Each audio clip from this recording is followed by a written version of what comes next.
jamaah, oh jamaah. Alhamdulillah. Alhamdulillahirrabbilalamin, kita masih di Islam itu Indah. Dan buat jamaah yang baru bergabung, kira-kira lagi bingung nih, ini lagi ngebahas tema apa sih? Pagi hari ini kita sedang membahas tema ngutang nggak haram kok. Tapinya udah dijelasin sama guru-guru kita. Ini ada yang sempat kepotong nih jamaah. Jamaah pasti penasaran banget, aku juga penasaran banget.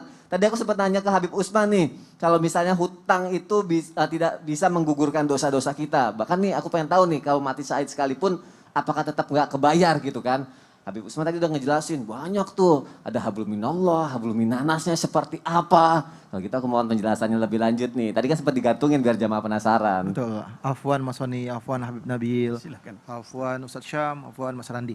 Bismillahirrahmanirrahim. Allahumma salli ala Sayyidina Muhammad wa ala ali Sayyidina Muhammad.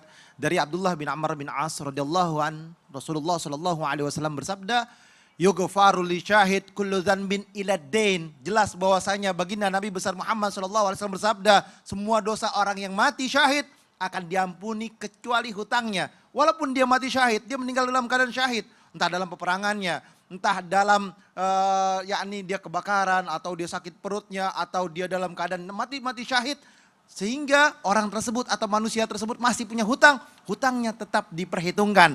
Karena apa? Manusia yang mempunyai hablum minanas akan dimintai pertanggungjawaban terhadap manusia tersebut. Jadi kalau misalnya punya hutang, bayar. Nggak boleh dia nggak bayar hutang. Dari Ibnu Umar, Rasulullah Shallallahu Alaihi Wasallam bersabda, man mata wa alaihi dinarun au dirhamun, gudiya man hasanatih, laisa thumma dinarun wala dirhamun. Barang siapa manusia yang meninggal dalam keadaan masih memiliki hutang, walaupun 1 dirham atau setengah dirham atau cuman ada berapa dirham? Sedikitlah 1 sen gitu kan. Tapi dia masih punya hutang. Maka hutang tersebut akan dilunasi nanti di hari kiamat. Karena tidak ada lagi dinar ataupun dirham. Sebagaimana yang tadi sampaikan Habib Nabil. Gak ada dinar, gak ada dirham. Amalan yang jadi bayarannya. Kalau punya amalannya banyak, maka amalan tersebutlah yang akan menggantikannya. Tetapi gak punya amal, gak sholatnya rajin, ibadahnya gak benar. Aduh, makin zong, makin bahaya. Finnar, maka ada di dalam nerakanya Allah Subhanahu wa ta'ala. Bahkan Rasulullah SAW tidak mau menyolati siapa mereka? Jenazah yang dimana jenazah tersebut mempunyai hutang.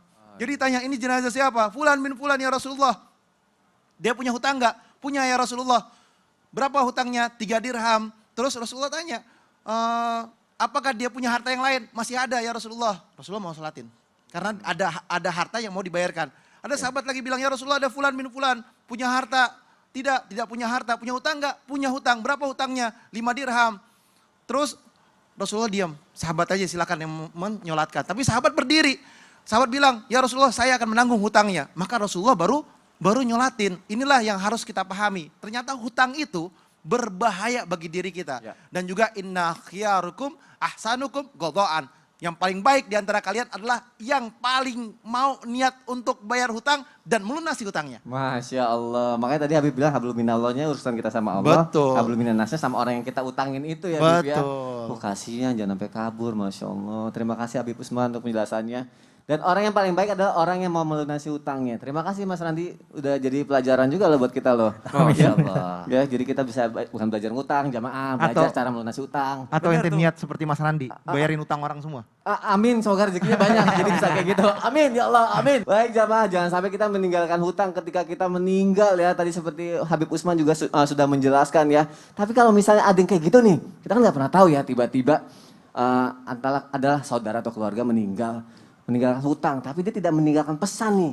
Jadi kita kan bingung ya, tiba-tiba ada yang nagih utangnya gitu kan. Aku mau nanya nih sama Habib Nabil nih, kalau dia tidak meninggalkan pesan, ini kewajiban keluarga nih untuk apakah harus membayarkan hutang-hutangnya sampai lunas? Atau lebih baik lagi yang tadi Ustadz Syam juga bilang, kalau bisa ikhlasin, ya ikhlasin aja gitu yang ngutanginnya. Itu baiknya seperti apa Habib Nabil? Karena masalah hutang nih Bib, mohon penjelasannya Habib. Baik Mas Soni, Habib Usman izin, Mas Randi, Ustadz Syam yang dimuliakan Allah.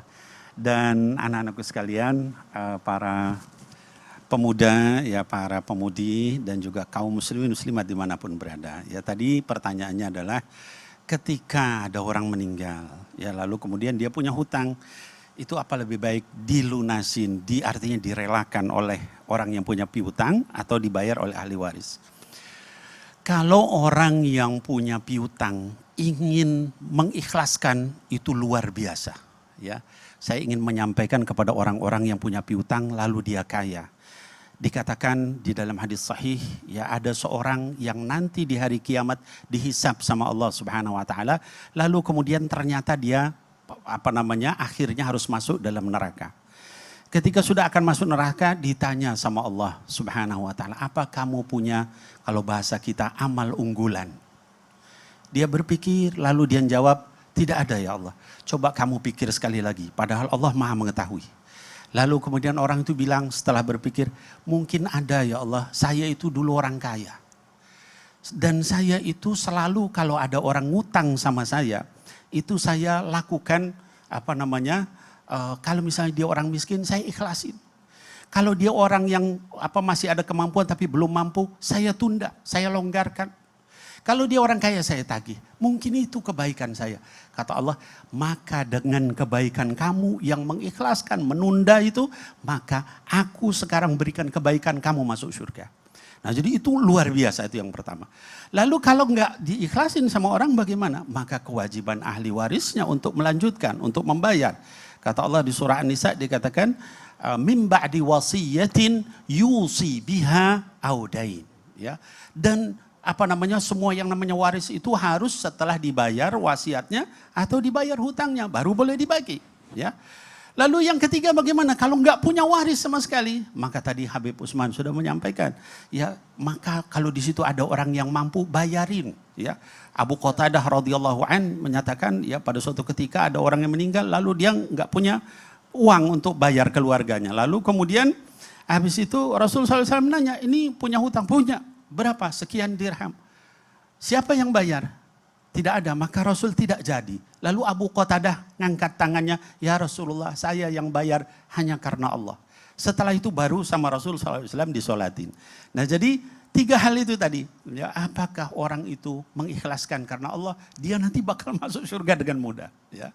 Atau yang kedua, dibayar oleh ahli warisnya sebelum dibagi waris. Ya.